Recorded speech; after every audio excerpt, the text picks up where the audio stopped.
आमच्या धुळे ग्रामीणचे आमदार माजी आमदार दाजी साहेबांचे ढाणेवाग आणि काँग्रेस कमिटीचे प्रदेश कार्याध्यक्ष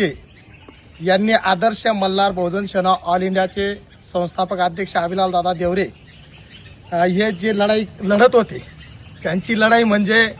मुख्यमंत्री लाडका जे भाऊ आणि लाडक्या बहिणी होत्या तर त्यांच्या लढाईसाठी जाहीरपणे पाठिंबा दिला होता। नुसता पाठिंबा नसून कुणाल पाटलांनी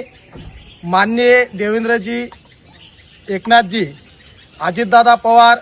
आणि जे युवा कौशल्य मंत्री आहेत विधान परिषदचे सभापती राम शिंदे साहेब यांना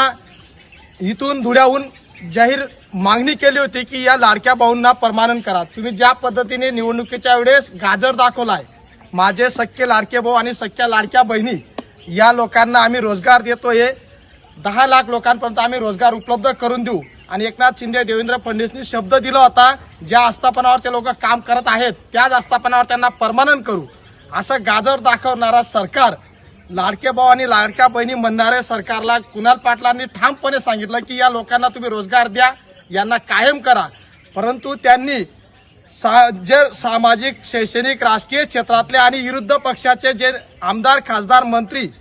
यांनी जो आवाज उठवला त्या आवाजाच्या दखल घेऊन आदर्श मल्हार सेनेच्या त्या प्रयत्नांना यश आलं। 5 महिन्याची मुदत वाढली आणि आम्हाला एकच म्हणायचंय की तुम्ही जर खरं डॉक्टर बाबासाहेब आंबेडकरांच्या विचारांना मानत असाल, आनंद दिघे साहेबांचे विचार आणि बाळासाहेब ठाकरेंचे विचार जर तुम्हाला मान्य असतील तर तुम्ही तिघं मुख्यमंत्र्यांनी दिलेला शब्द पाळा आणि त्या मुलांना आहेत त्याच आस्थापनावर 11 महिन्यानंतर त्यांना परमानंट करा